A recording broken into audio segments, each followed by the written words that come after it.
Welcome to Build Your Best Business. I'm your host, Eric Holtzclaw. Build Your Best Business focuses on the entrepreneurial journey. What does it take to successfully start, manage, grow, and maybe potentially exit a business? Today, we're talking to inventor, founder, owner, and CEO, Allison Santini of MyPhonePouch, LLC. So thanks so much for joining us. Hey, Eric, it's great to be here. Yeah, so first and foremost, you've got a lot of titles there, but that's because you're wearing a lot of hats right now, right? I am. This is my baby. Yeah. I conceived of the idea. It's kind of my brainchild, and I'm taking it for the full spectrum to the market. Awesome. So tell us about what MyPhonePouch is. All right. So MyPhonePouch is a soft, stretchy pouch that you wear tucked over your waistband to carry your cell phone hands-free, pockets-free, purse-free. So if you're one of those people who struggles to keep up with your cell phone, this is a great accessory to wear and keep up with your phone and not lose your phone or misplace your phone or sit on your phone. And the whole genesis of the idea came because I was tired of misplacing and losing my cell phone. Yeah. And we do. I mean, we can all feel that, right? The empathy of where is my phone? Can you call my phone? Absolutely. It seemed like every time I misplaced. So my career started off, I've been in marketing for 20 years. Okay. And doing B2B marketing. And I had, in my last few years of my marketing career, I've been doing consulting from home. And I was wearing leggings a lot because I'm around my house and it's comfortable. And I was always leaving my phone in another room, forgetting where it was. And I just was getting frustrated with that and woke up one morning and had this idea of, I'm going to cut up a pair of leggings and sew a pouch together and use it to carry my phone, and it's worked like a champ. Okay. Well, there's a difference between, deciding to solve a problem for yourself and then coming up with something and having to get it manufactured and all those. Absolutely. So talk to me about that kind of process. I feel like I call myself an accidental entrepreneur. Okay. In the sense that I didn't have a goal that I'm going to start my own company. I'm going to invent a product. I never came at it from that approach. And I think that's really important for people to understand is sometimes the best ideas just happen organically. You don't have to be limited to having a degree in something and then you thought of something based on that degree or based on that profession.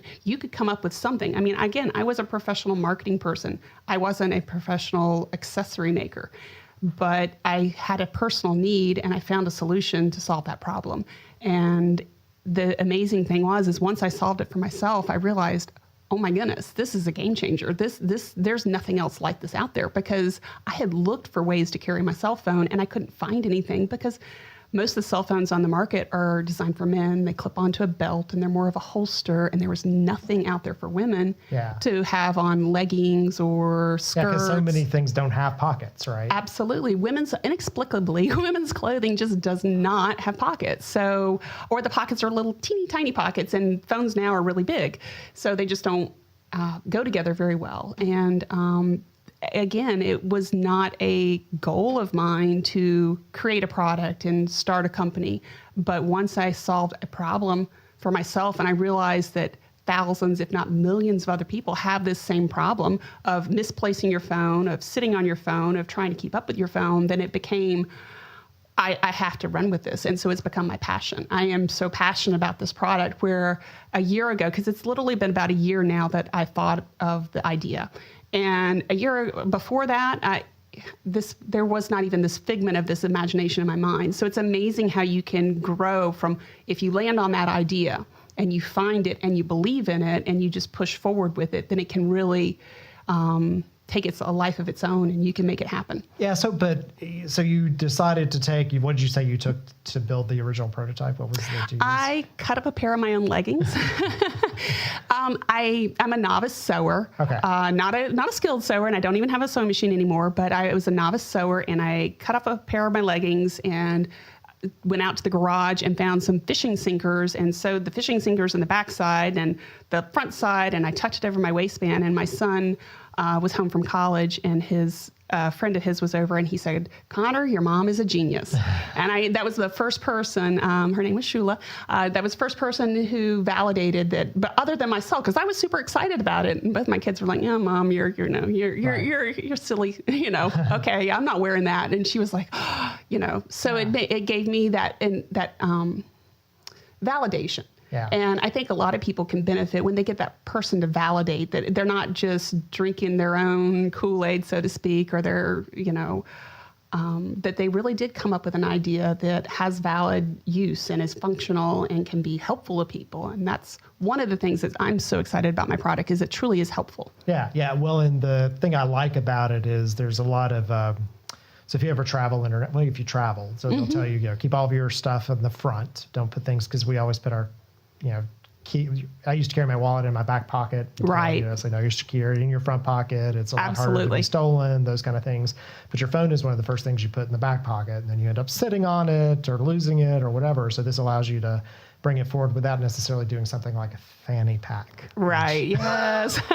And they're actually making a comeback. The fanny packs, I'm seeing them, and they're like high designers are making them but that's because people are struggling to keep up with one of their most important accessories.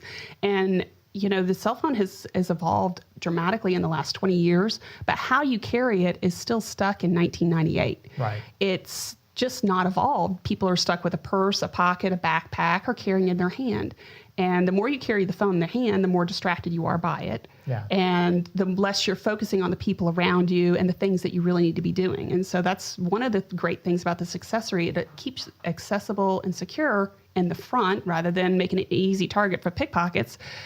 But it also allows you to have your eyes up and focus on the people around you. So whatever your business is, whatever your life is, your children, your significant other, you're just more engaged with them, but you still have your phone secure. So it gives you that peace of mind that, okay, I know where my phone is. I've got it on vibrate. I can feel it, but I'm not sitting on it. I'm not leaving it on the table. I'm not in a business meeting and having it out in front where it's distracting. I'm being respectful to the people around me, but I've got it with me. And I find that to be one of the best features. And as I talk to people who are using it now, I'm finding that people are really finding that to be very good benefit of this pouch. Yeah, and so you build a prototype for yourself, which is really smart. Oh, and yes. You get some validation. Yes. But I changed it. Oh, and that was a process too, because I tried different fabrics and I started cutting up shirts. And then I had to figure out which ones had the right amount of stretch, because that's part of the idea behind my products is it stretches so it can fit different size phones and different size cases, even though it comes in the pouch itself comes now in different sizes. Part of the process was just figuring out what's the best way to make it. Yeah.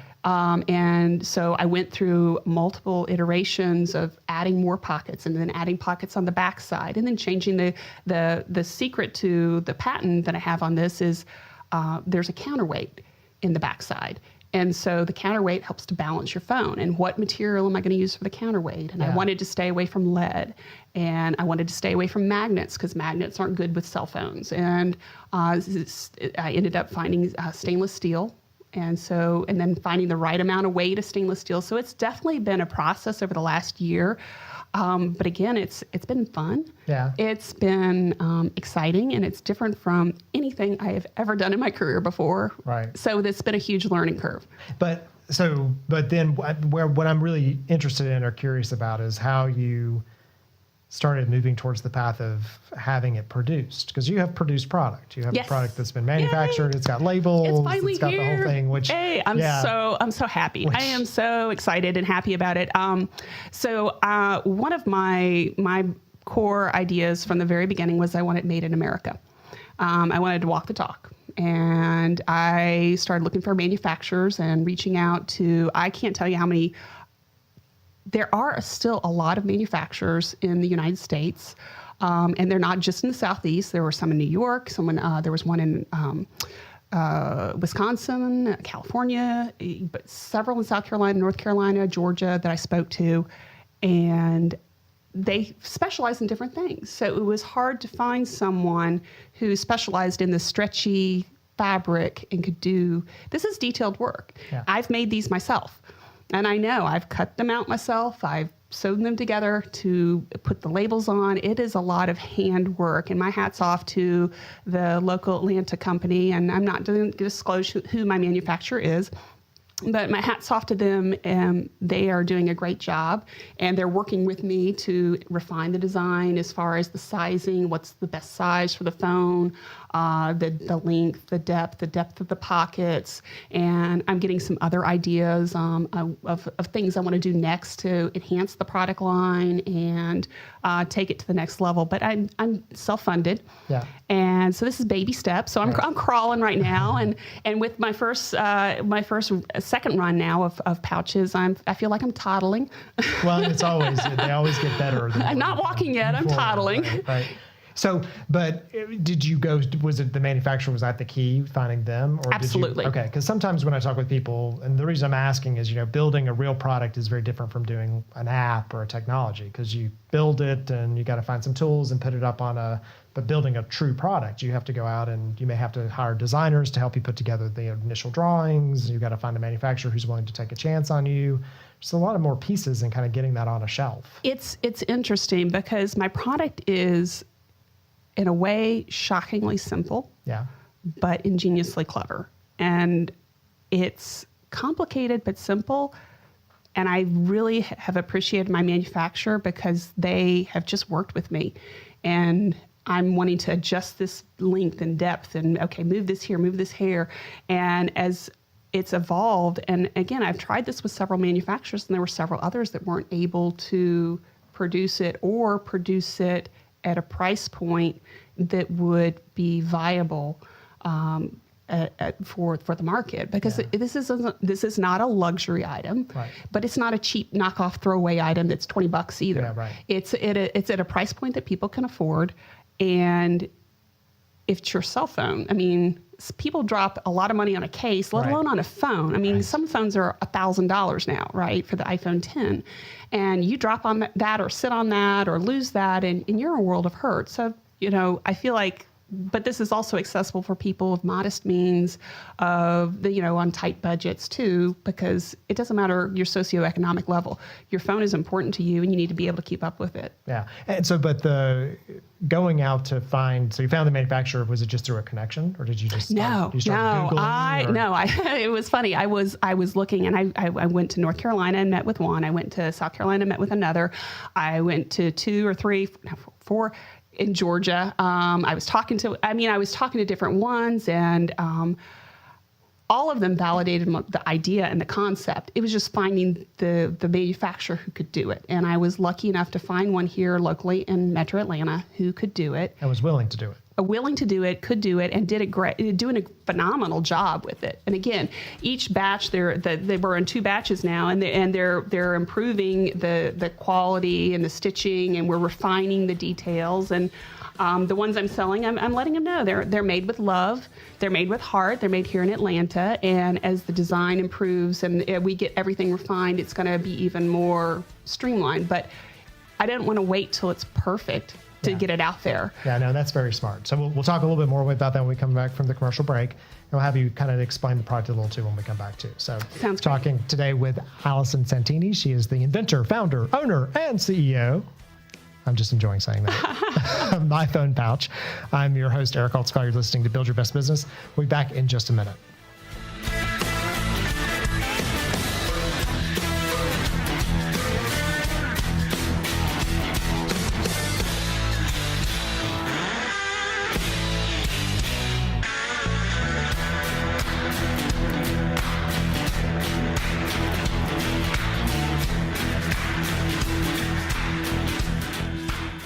So tell me how you came up with the name Laddering Works.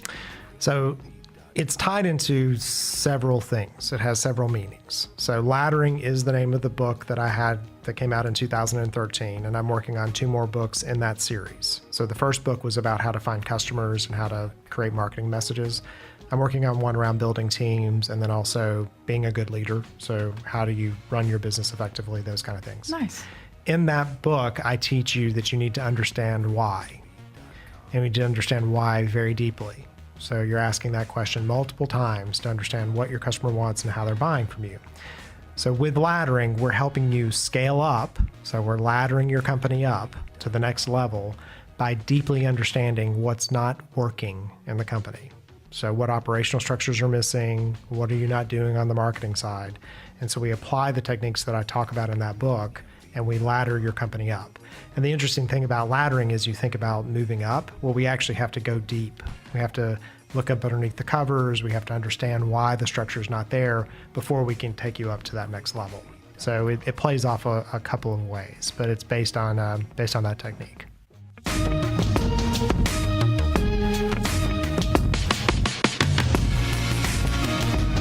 And we're back. You're listening to Build Your Best Business. I'm your host, Eric Holtzclaw. This week, we're talking about MyPhonePouch. I almost called it the phone pouch. It's MyPhonePouch. Yes. Allison Santini. So, Allison, first tell us maybe a little bit about the product itself. So you've got an example. So some of the features and functions. I'm wearing one right now, as are you. Yes. Yeah, because I wanted Not you sitting to on my phone. So exactly. That's the goal, and that's the whole point. And so it's a soft, stretchy pouch, and how shall I look, Eric?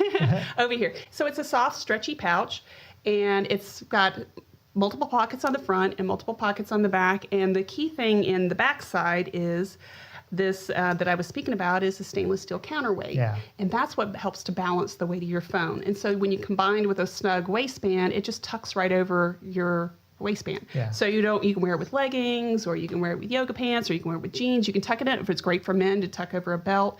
And with the extra pockets, you can put an ID in there. You can put a key or other little small essentials that you need to carry with you if you don't want to take your purse. Say you're out walking the dog. As I think about it, I think about, vacations, and I think about Absolutely. amusement parks, and I think about, not that you couldn't use it every day, but those situations where you need to have something a little different. Absolutely. So, yeah. Well, that's an interesting thing about how this has evolved. This business has evolved for me because I originally designed it for women like myself who were working from home or staying at home and wearing leggings, or when you were in your house. But it's evolved to the more men I speak to that they find a need for this too. And so that's an interesting point, that just because you go with one, your solution to find one person that might benefit from it, as the business has grown and as it's been out there, I found more people that can benefit from it from other reasons and other scenarios. So how long has the product been kind of available?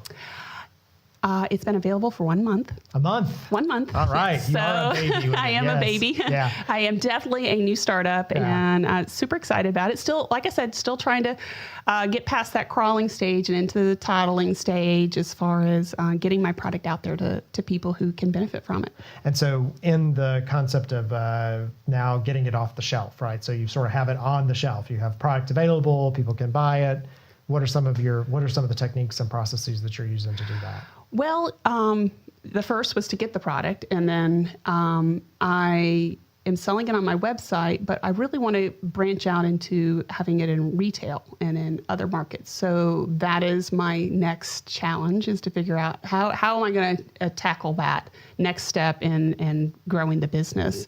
And then beyond that, I really look forward to licensing it. Okay. So I would love to have the UGA logo on it, the Georgia Tech logo on it, Braves, Falcons. And of course, that's just Atlanta. It could go, nationwide, worldwide, as far as license it for teams, companies. You want to brand. It's just another avenue, another vehicle for people to get their brand out there. So licensing it, and that's running. So right now, like I say, I'm still in the crawling to toddling stage of what I want to do with this, but I can see the potential being huge. But I don't want to bite off more than I can chew at this time, and I have to take it in steps and learn from each step so I don't make any tactical or strategic mistakes in the process of growing and finding the right people to partner with. Yeah, and so from thinking about that, what are some of the things you're doing though? Like, where are you going? Because that would be, if I have manufactured a product, my next challenge would be, who do I talk to? Are you going to shows? Or they're a broker network? Like, what does that look like? That is part of what I am sourcing now. The first stage was the sourcing of who's making it. How is it going to be made? Can they make it? And how, and I got through those hurdles. So now I'm getting through, I guess in a way, these small runs are my proof of concept. But people are actually using it. And so that validation, that user feedback is giving me a lot of new ideas to take the product and various variations of it, as well as making the connections to get funding. Because I know to do it at a greater level, I will need funding and capital. I won't be able to self-fund this to that level to make them and mass produce them. So yeah, I guess that marketing background will help a little bit because you know how to put the story together and pitch it. And I hope so. I hope, and I guess that's one thing is, nothing you've done before is going to hurt what you've done in the future. So you can leverage your skills and what you've learned and lessons learned in your past and make it be beneficial for you going forward. Yeah. And so as you think back over, because you've worked on this idea for how long again? 1 year. 1 year. Not that far back, but I love this question of like, what would you tell yourself at the beginning of this that maybe you need to look out for, or that's going to be easier than you expect? Like what would you look back and maybe do differently or do more of? One thing I would do differently is I did a Kickstarter campaign. Okay. Back in the fall, my understanding of Kickstarter was to get funding to help you make production. And in going through that Kickstarter campaign, why it was not successfully funded, it was very valuable experience, and it also helped me learn that I would advise people, if they're going to try Kickstarter, to get a little further down the path in where their product is. So if I were a month or 2 or 3 from now in the run size I am, wanting to increase and have a bigger run, would be a better time for me to have attempted the Kickstarter. Yeah. And it's not to say I won't try it again. I very well might. But I think there are other avenues I want to pursue and see what might work versus the Kickstarter. But that would be one piece of lesson learned, a piece of advice I would say. Yeah, and from an investor VC perspective, one of the things I've heard about those is they'll see those often as a validation of the concept. So it's like the first marketing campaign. Right. So waiting until you feel like you kind of know the story, have some product, that could be a smart thing. I think I was just too excited. Yeah. I was so excited. I'm like, everyone needs one of these. It's gonna take off. And I just didn't. My design, I didn't have product to give to the people who reached out to me and said, "Hey, I'm very interested. Tell us more about this product." I didn't have samples to send them. I didn't have inventory to give away for people to try out. So. That's one thing I would say is, anyone thinking about a Kickstarter, do your homework, do your research, and make sure that your product is ready for it. I went a little bit premature. Yeah. And is this a side hustle for you right now, or are you doing this full time?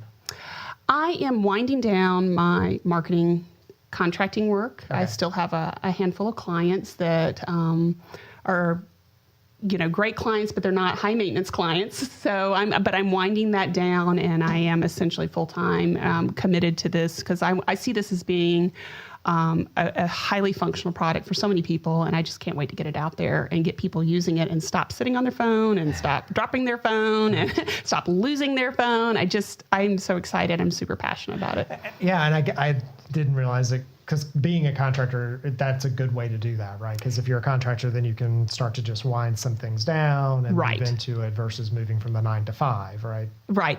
That did make a big difference in the fact that I have my own schedule more or less. More or less. Let's not let you pretend to think that you're still, you still got some units. But not having to show up in an office environment on a regular basis every day, it definitely makes a difference to have that flexibility to create your own hours and weave your business into the other work you're doing for other people and kind of compartmentalize your time. Yeah. And so next.